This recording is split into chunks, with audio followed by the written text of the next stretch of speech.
ನಾನು ಯಾವ ಪೋರ್ಟ್ಫೋಲಿಯೋ ಬೇಡಿಕೆನೂ ನಾನು ಇಟ್ಟಿಲ್ಲ. ಯಾವುದನ್ನು ಕೊಡ್ತಾರೆ ಅದನ್ನು ನಿಭಾಯಿಸೋದು. ನಿರೀಕ್ಷೆ ಏನಿರಲ್ಲ. ಅವರು ಯಾರು, ಅದು ಮುಖ್ಯಮಂತ್ರಿಗಳ ಪರಮಾಧಿಕಾರ. ಹಾಸನ ಜಿಲ್ಲೆಯಲ್ಲಿ ಸಾಕಷ್ಟು ಕಾಡಾನೆ ಸಮಸ್ಯೆಗಳಿದೆ. ಈ ಭಾಗದಲ್ಲಿ ನಿಮಗೆ ಗೊತ್ತಿರುತ್ತೆ ಸರ್, ಮಲೆನಾಡು ಭಾಗದಲ್ಲಿ ಚಿಕ್ಕಮಗಳೂರು ಆಗಿರ್ಬೋದು, ಹಾಸನ, ಮಂಗಳೂರು ಆನೆ ಸಮಸ್ಯೆ ಬಹಳ ವರ್ಷಗಳಿಂದ ಇರ್ತಕ್ಕಂಥ ಒಂದು ಜೀವಂತವಾದಂಥ ಸಮಸ್ಯೆಯಾಗಿದೆ.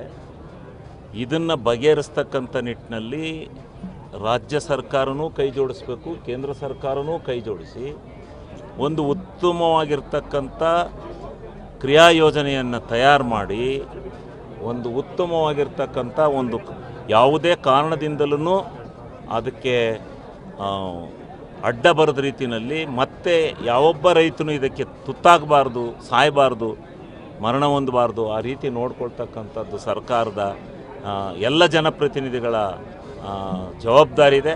ಅದಕ್ಕೆ ಮುಂದಿನ ದಿವಸದಲ್ಲಿ ಒಂದು ಹೋರಾಟವನ್ನು ನಡೆಸೋಣ. ಜಿಲ್ಲಾ ಅಭಿವೃದ್ಧಿ ಬಗ್ಗೆ ನಿಮ್ಮ ಕನಸು ಏನು? ಈಗ ಅದೆಲ್ಲನೂ ಇದು ನಾನು ಬಂದಿರೋದು ಬರದ ಬಗ್ಗೆ. ಈಗ ಬರದಾಗಿ ನಾಳೆ ಏನೇನು ಕನಸಿಟ್ಕೊಂಡಿದ್ದೀನಿ, ನಂದೇನು ಅನ್ನೋದನ್ನು ಪೂರ್ಣ ನಿಮ್ಮ ಜೊತೆ. ಮೊದಲನೇ ಭೇಟಿ 3 ವರ್ಷದ ಪ್ರಯತ್ನ ಇತ್ತು, ಗುರಿ ತಲುಪಿದ್ರಿ, ಸಮಾಧಾನ ಇದೆಯಾ ಸರ್? ಈಗ ರೀಚ್ ಆದ ಅಯ್ಯೋ, ಸಮಾಧಾನ ಇರಕ್ಕಲ್ವ ಮನುಷ್ಯನಿಗೆ. ಜೀವನದಲ್ಲಿ ಗುರಿ ಮುಟ್ಟಬೇಕು ಅನ್ನೋದು ಇರುತ್ತೆ, ಆದರೆ ಈ ಗುರಿ ತಲುಪೇ ಇದೆ. ಆದರೆ ಜನತೆಯ ವಿಶ್ವಾಸ ಉಳಿಸ್ಕೊಳ್ಳೋದು ಭಾಳ ಮುಖ್ಯ. ಗುರಿ ತಲುಪುವ ಮಾರ್ಗ ಹೇಗಿತ್ತು ಸರ್? ಗುರಿಯ ಇಲ್ಲ, ನನಗೇನು ತಲುಪೋದ್ರಲ್ಲಿ ನಾನು ಯಾವುದನ್ನು ಪ್ರಯತ್ನ ಅದಲ್ಲ. ಅದು ಆಕಸ್ಮಿಕವಾಗೇ ರಾಜಕಾರಣದಲ್ಲಿ ಹಾಸನ ಜಿಲ್ಲೆಯ ಒಂದು ಇದಕ್ಕೆ ಕೊಡಬೇಕು ಅಂತಕ್ಕಂಥದ್ದು ಹೈಕಮಾಂಡ್ನವರು ತೀರ್ಮಾನ ಮಾಡಿದ್ದಾರೆ. ನಮ್ಮ ನಾಯಕರುಗಳು ತೀರ್ಮಾನ ಮಾಡಿ ಕೊಡಿಸಿ. ಹೌದು, ನನ್ನನ್ನು ಕಾಂಗ್ರೆಸ್ ಪಕ್ಷಕ್ಕೆ ಕರ್ಕೊಂಡು ಹೋಗ್ಬೇಕಾದ್ರೆ ನನಗೆ ಸಿದ್ದರಾಮಣ್ಣ ಮತ್ತು ನಮ್ಮ ಡಿ ಕೆ ಶಿವಕುಮಾರ್ ಅವರು ಮತ್ತು ನಮ್ಮ ಸುರ್ಜೇವಾಲಾ ಅವರು 3 ಜನ ನನಗೆ ಮಾತು ಕೊಟ್ಟು ಕರ್ಕೊಂಡೋಗಿದ್ರು. ಆ ಮಾತನ್ನು ಕಳೆದ ಸಾರಿ ಕೊಡೋಕ್ಕಾಗಲಿಲ್ಲಪ್ಪ, ಈ ಸಾರಿ ಕೊಡ್ತೀವಿ ಅಂತ ಹೇಳಿದ್ರು, ಅದನ್ನು ಉಳಿಸ್ಕೊಂಡು. ಕೃಷಿ ಸಚಿವರು ಮತ್ತು ಸಹಕಾರ ಸಚಿವರು ಎಲ್ಲ ನೇಮಕ ಆಗೋದು ತಡ ಆಗಿದೆ ಅನ್ನುವಂಥದ್ದು ಈಗಿನ ಪರಿಸ್ಥಿತಿಯಲ್ಲಿ ಆದಷ್ಟು ಬೇಗ ಮಾಡಬೇಕು. ಇವತ್ತು ನಾಳೆ ಆಗುತ್ತೆ. ಸರಿ, ಅನೇಕ ಶಾಸಕರುಗಳು ಅಸಮಾಧಾನ ಹೊರಹಾಕಿದರೆ ಈ ಚಿಕ್ಕಬಳ್ಳಾಪುರ ಬಂದ್ ಕೂಡ ಕರೆ ನೋಡಿ, ಯಾವುದೇ ಮಂತ್ರಿಮಂಡಲವನ್ನು ವಿಸ್ತರಣೆ ಮಾಡಿದಾಗ್ಲೂ ಇದು ಸಹಜವಾಗಿ ಇರುತ್ತೆ. 20 ಸ್ಥಾನ ಇರ್ತವೆ. ಇಂದಂಗೆ JH ಪಟೇಲ್ರ ಕಾಲದಲ್ಲಿ 64 ಜನ ಮಂತ್ರಿಗಳು ಮಾಡಿದರು. ಆಗ ಯಾರ್ದಿಲ್ಲ, ಇದ್ದರೆಲ್ಲ ಮಂತ್ರಿಗಳು. ಇನ್ನೊಂದು 25-30 ಜನಕ್ಕೆ ಬೋರ್ಡ್ ಚೇರ್ಮನ್ ಕೊಟ್ಟರು, ಮುಗಿದೋಯ್ತು, ಎಲ್ಲರಿಗೂ ಊಟದ ಕಾರ್ ಸಿಕ್ಕವು. ಈಗ 34 ಜನನೇ ಮಾಡಬೇಕು ಅಂತ ಕಾನೂನು. ಅದರಿಂದ ಕಾನೂನನ್ನು ಮೀರಿ ಯಾರು ಮಾಡೋಕ್ಕಾಗುತ್ತೆ? ಅದರಿಂದ ಆಕಾಂಕ್ಷಿಗಳು ಇರ್ತಾರೆ. ಹಿರಿಯರನ್ನು ಕಡೆಗಣಿಸಲಾಗಿದೆ ಕಾಂಗ್ರೆಸ್ನಲ್ಲಿ. ಹಿರಿಯರನ್ನು ಯಾರನ್ನು ಕಡೆಗಣಿಸಿದ್ದಾರೆ, ಯಾರನ್ನು ಬಿಟ್ಟಿದ್ದಾರೆ ಅನ್ನೋದೆಲ್ಲ ಹೈಕಮಾಂಡಿಗೆ ಬಿಟ್ಟು ವಿಚಾರ. ನನ್ನ ಇದಕ್ಕೆ ಕೊಡುತ್ತಾರೆ.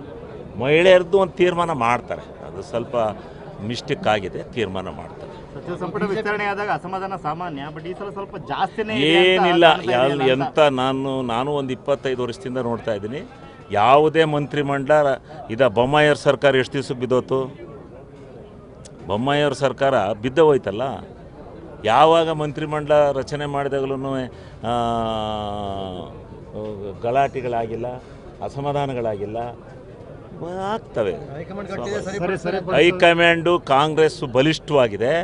ರಾಹುಲ್ ಗಾಂಧಿಯವರ ನಾಯಕತ್ವದಲ್ಲಿ ಈ ದೇಶದಲ್ಲಿ ಬಲಿಷ್ಠವಾಗಿದೆ.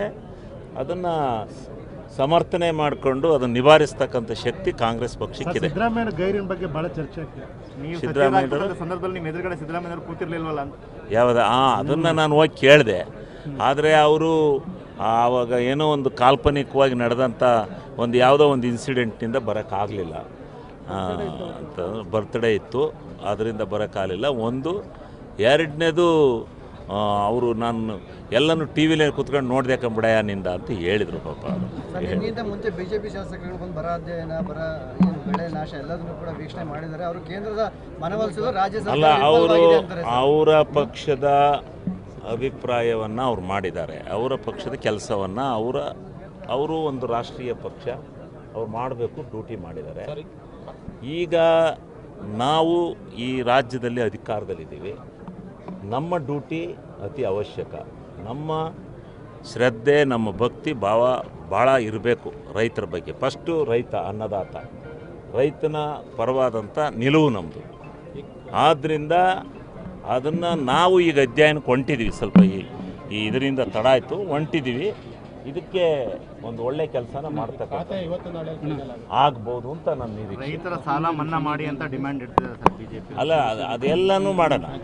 ಏನೇನಿದೆ, ಯಾವ್ಯಾವುದನ್ನು ಮಾಡಲಿಕ್ಕೆ ಸಾಧ್ಯತೆ ಇದೆ ಅದೆಲ್ಲವನ್ನು ಕೂತು 13ಕ್ಕೆ ವಿಧಾನಸಭಾ ಅಧಿವೇಶನವನ್ನು ಕರೆದಿದ್ದಾರೆ. ಆ ಸಂದರ್ಭದಲ್ಲಿ ಏನೇನು ಚರ್ಚೆ ಆಗಬೇಕು ಅದೆಲ್ಲನೂ ಪೂರ್ಣ ಪ್ರಮಾಣದಲ್ಲಿ ಮಾಡಿ ಮೊದಲು ನಾವು ರೈತನ್ನ ಉಳಿಸ್ತಕ್ಕಂಥ ಕೆಲಸವನ್ನು ಮಾಡೋಣ.